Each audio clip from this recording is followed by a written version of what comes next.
Well, it doesn't look too bad.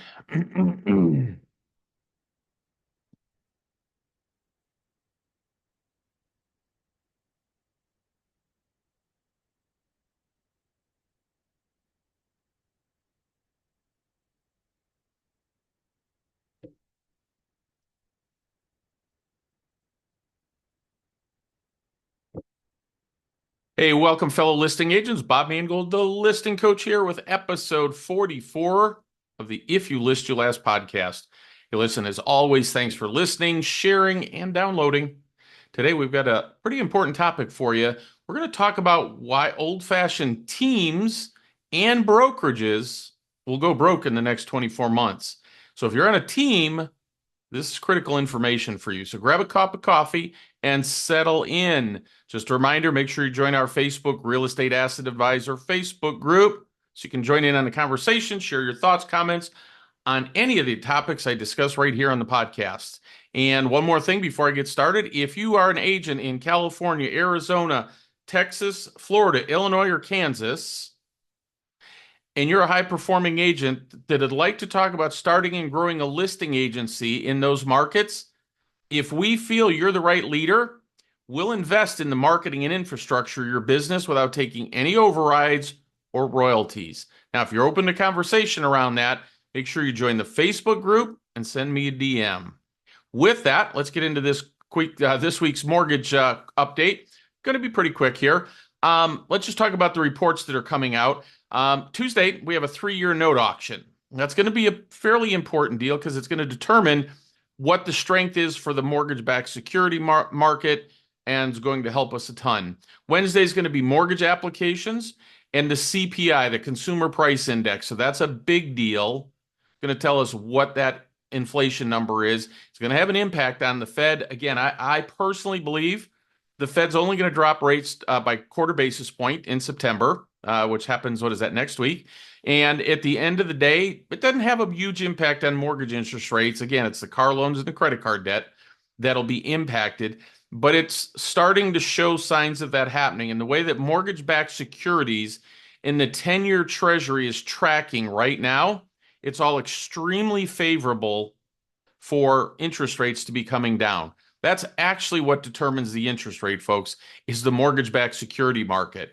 So we've been in a position now for the last really month where it continues to be very, very favorable to see interest rates coming down, which is why I've said I believe by the end of the year, we're going to be in the 5.75 to 6% range.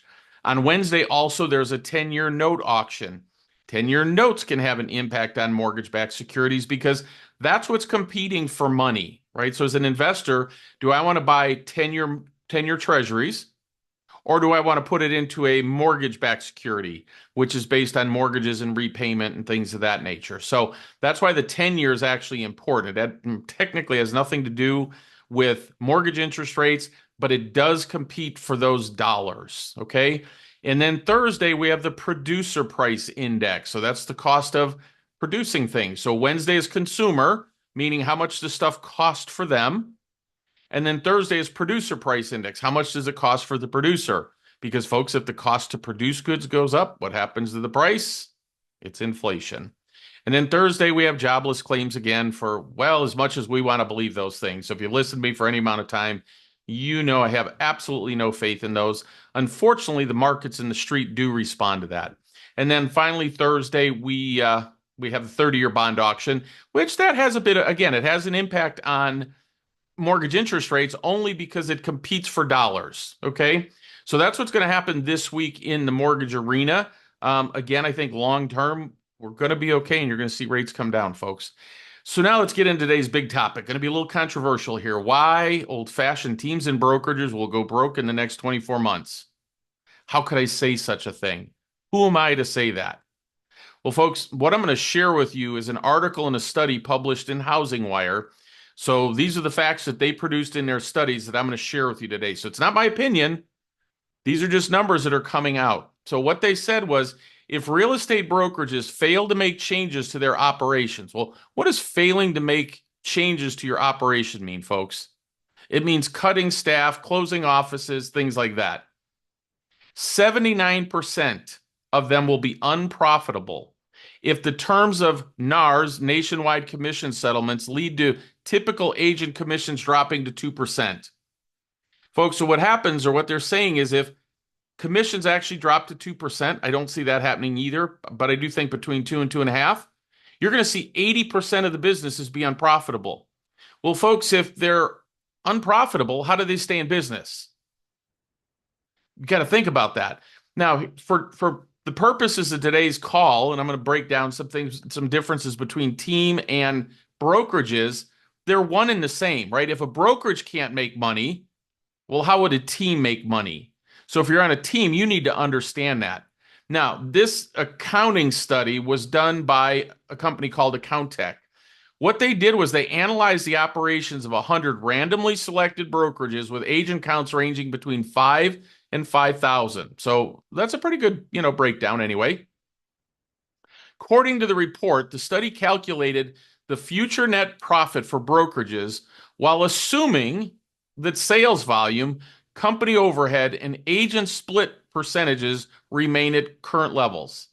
It found that even a minor decrease in the commission rates charged to sellers made the companies in the study unprofitable. So I want you to think about that, folks. If we left splits the same, company overhead the same, and sales volume stays the same, which I think for the next year or so, we're probably not going to see a huge breakout. If all those things seem equal, 8 out of 10 companies will be unprofitable. Then the only question that you have to ask is how much of a cash cushion do they have so that they could stay in business? Because after that, they close the doors. And folks, here's the question. If you're a broker or you're a team leader and you're losing money month after month and you don't see anything changing in the market for the next year, how long would you keep that business going? So I know it's a terrible discussion to have, but it's a real thing. Now, the industry's completely aware that going forward, the market changes are going to make their current models untenable. So they're going to have to address it. It's just common sense, right? So while nearly 80% of the firms would be unprofitable if commissions dropped to 2%, the study found that 60% would be unprofitable if commissions dropped to 2.5%. Well, currently they're only at about 2.65. So it doesn't seem like that's going to be a big stretch to drop to 2.5. Folks, that still means 6 out of 10 companies and teams would be unprofitable. Now, additionally, the study looked at how agent count and physical office count impacts profitability. It found among companies with 3 storefronts, only 14% would remain profitable if commission rates dropped to 2% per side, right? When it comes to agent count, the study found that for firms 100 to 5,000 agents, 88% will be unprofitable if the average net commission drops to 2%. 88%, folks.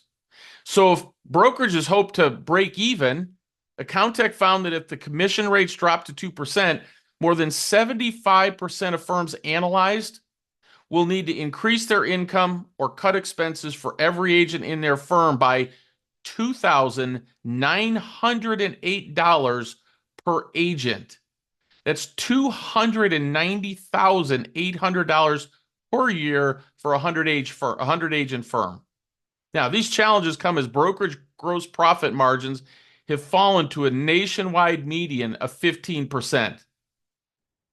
Folks, gross profit margins is the margins before you start taking away the expenses.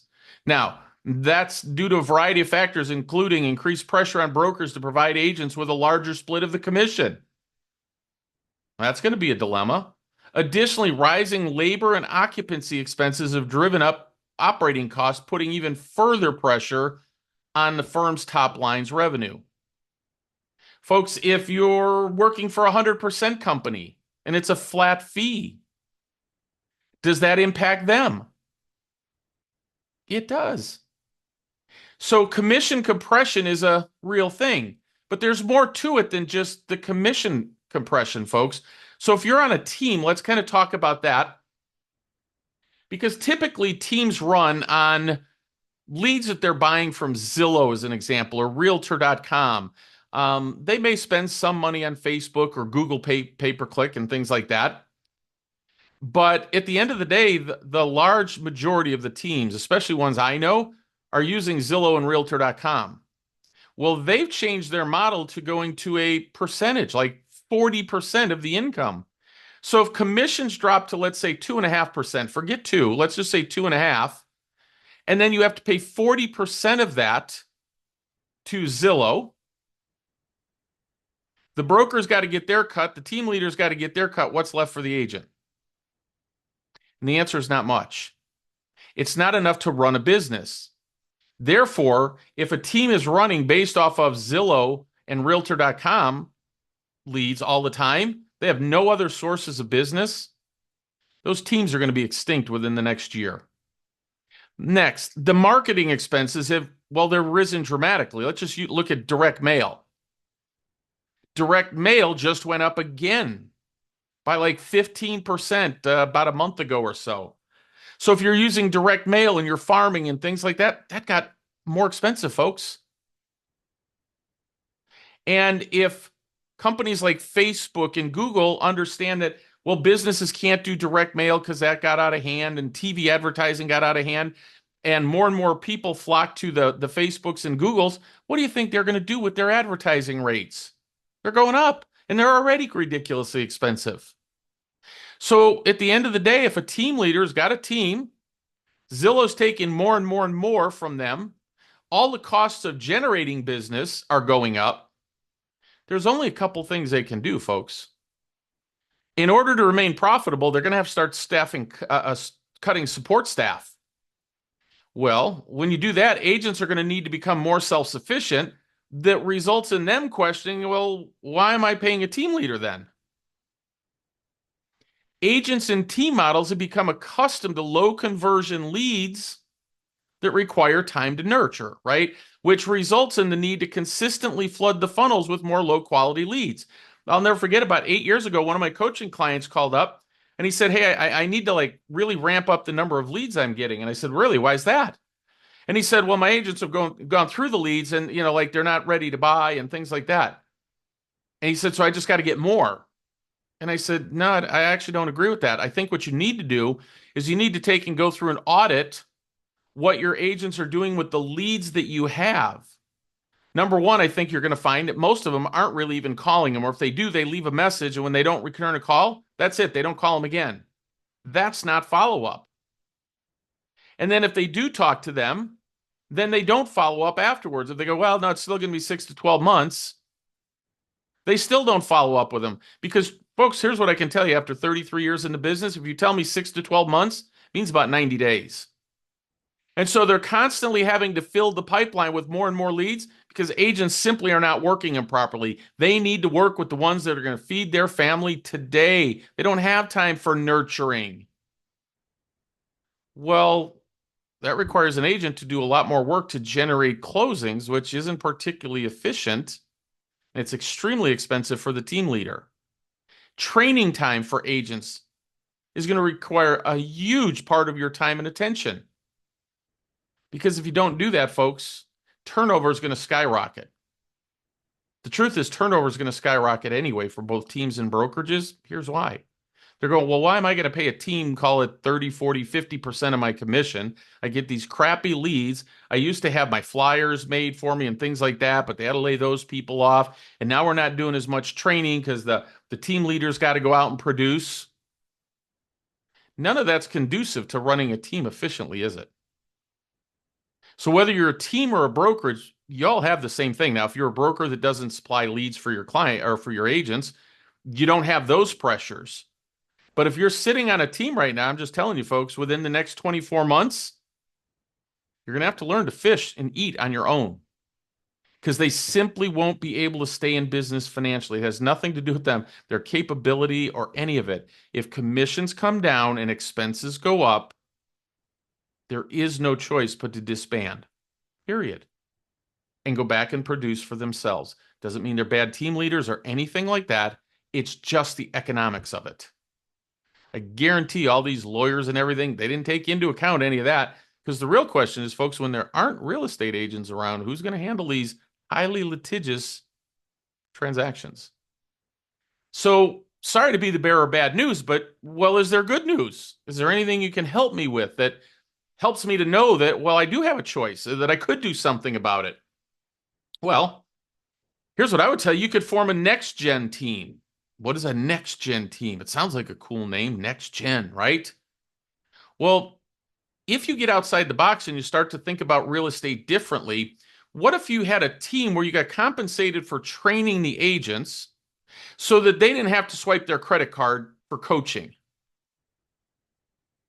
Where you focused on listings and your listings would generate the leads because you could do open houses that, well, got hundreds of people to it. So what if we, again, I've been training this for years now to focus on listings. Guys, you can't argue the math with me. You can do more listing transactions than you can do buyer transactions, period. It's just the fact of life, the time that it's spent. So at the end of the day, I can close about 3 to 4 transactions that are listings to every one buyer. That doesn't mean I don't want to work with buyers. I just want somebody else to work with the buyers. And I'll take an override from them because they're working my listings. Does that make sense? So if you're a listing agent, it allows you to gather market share. It allows you to work efficiently in the areas that you want, right? So let's just use Phoenix as an example. If somebody says to an agent in the northwest side of Phoenix that, hey, we're going to move to the southeast part of the valley. Without traffic, folks, that's an hour and a half drive. With traffic, it's at least 2. Do you really want to be a buyer's agent spending 2 hours going back and forth and they need to look at 20 homes to do it? It's not efficient, is it? It's nothing against the client. It's just not efficient. But when you're a listing agent, you can target where you want to take listings from. You go, Bob, well, why do I need a team for that? And the answer is technically you don't. But what if you could have 5, 10, 15 listings and you have open houses on all of them? Now, we do, the way that I teach it, we do open houses differently than your average real estate agent. Again, our record was 1,224 buying units at an open house weekend, April 3rd and 4th of 2023. That was our record. When I say buying units, what does that mean? Well, it doesn't mean 4 people walk in, mom, dad, and 2 kids. We don't count that as 4. We count that as 1 buying unit. Well, if I could have an open house or 2 going on each weekend, and let's just say I have 100 people at each one, and we could train the agents how to actually talk to the people coming in so that they could pick up additional transactions. We teach it as 5 from 1. How do we get 5 additional transactions from 1 listing? Well, there's a lot that goes into that. It's circle prospecting, it's door knocking, it could be direct mail afterwards. It's converting that traffic from the open house. But what if every listing you had, you could get 5 more transactions from it? 20 listings would equal 100 transactions. 75 of them, let's just say they were all buyer transactions, the additional ones, they're going to be listings in there, but let's say there's 75 buyer transactions, and each one of your buyer's agents picked up 5 transactions from each one. That's 350 transactions, and you're taking a 25% override on that. That's why you'd want to focus on listings. Now, is it going to be easy to teach them how to do 5 from 1? No. Well, you have to hire the right agents. Yes. Can we help you with that process? Yes. Next, you need to focus on building a referral-focused business. So here's what I teach. 3 groups of referrals: local, national, global. You have to have systems in place to do that. They're simple, folks. But what if you had a group, right? We all have people come to us and say, hey, Bob, do you know a good mover? Do you know a good plumber? Do you know a good electrician? Things that relate to the house, a good home painter, carpet company, things like that, carpet cleaner. There's probably 25 of those where people are always asking us for those referrals. That's the first place you start. And then we have a strategy to promote their business, create a social media platform to really get that out there to literally thousands and thousands of people in an area for our local vendors. We actually have the ability to track the number of people that we send to them that do a transaction with them. How cool is that? So that we can sit there and sit down with those business people and say, hey, you know what? Last month we sent you 20 clients. I'm going to need your help, man, referring some people to me. We say it nicer than that, but nonetheless, what if you had a business built on that? You had agents from across the globe sending you transactions. Again, it doesn't have to be many. What if it was 3 to 5 a year? And you have national attention from agents in other parts of the country. Let's say you had 50 of them and they sent you, I don't know, half of them sent you a deal a year. That's 25 transactions. And then you had a whole listing, a local referral group. Wouldn't that be a better way to control your business? You could spend time generating the referrals while the agents on your team work the transactions, paying you an override. Make sense? Thinking and working smart, not hard. What if we started to focus on lead generation from your database, right? You own the database, not Zillow, Realtor.com, or even your broker. See, guys, you got to remember when you're running a business that's focused on buying leads from someplace, you're a prisoner to that business. You don't own those leads. I promise you guys, they're selling those to 25 different people. You don't own that. What if you had a database of people that you knew had a high likelihood of selling their home and you worked that database? What would that look like? You go, uh-oh, working a database. That sounds like cold calling. That's one thing you can do, and I recommend it. But I'm smart enough to know, and I've been around long enough to know that most agents will not pick up that phone. So what if you made available trained ISAs to make those phone calls, to set appointments, to set listing appointments for you to go on the listings, so that your buyer's agents could work with the buyers from the open houses and the circle prospecting that your ISAs did for you? What if you ran a business like that, a team like that? And because it could be cloud-based, means you don't have any overhead to run it. Then what if you started focusing on your personal brand online and offline? Because here's the facts of life, folks. Even when you run a referral-based business, what's the first thing somebody does when they get referred to you? They go online and check out and see if you're a live person. And if they can't find anything about you, what are the odds they hire you? And I can tell you the answer is it's abysmal. Guys, agents don't even go to Zillow and Realtor.com and Homes.com and fill in their profiles. Like, it's free to do it.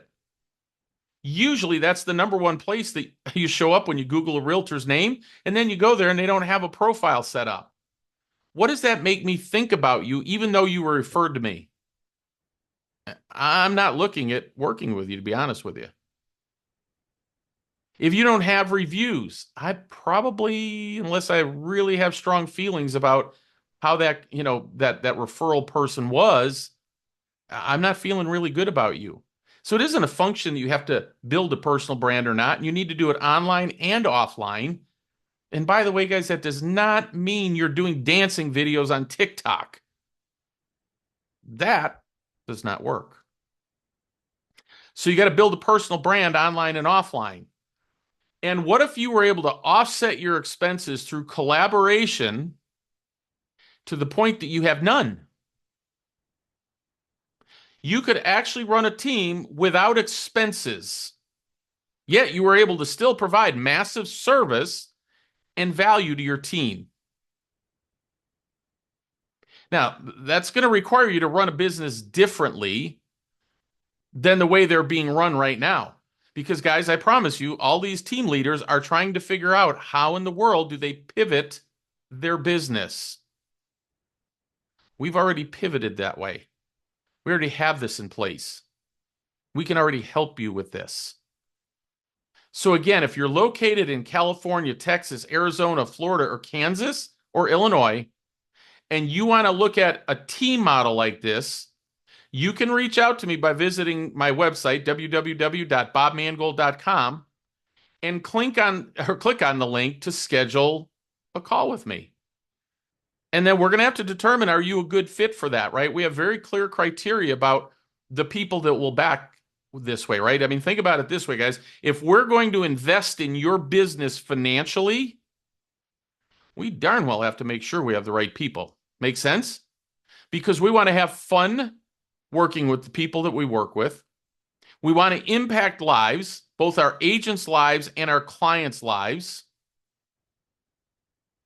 And we want to be around people that are like-minded and driven towards delivering amazing experiences for our customers. And what we do for customers, we help them build personal wealth from the home that they live in. If they want to invest more in real estate, we're going to help them with that. But we can turn anybody into a cash millionaire from the house that they live in.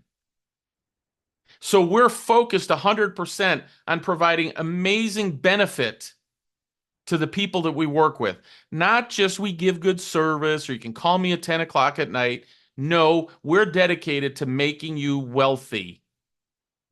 And everything we do to run our business is done with that goal in mind.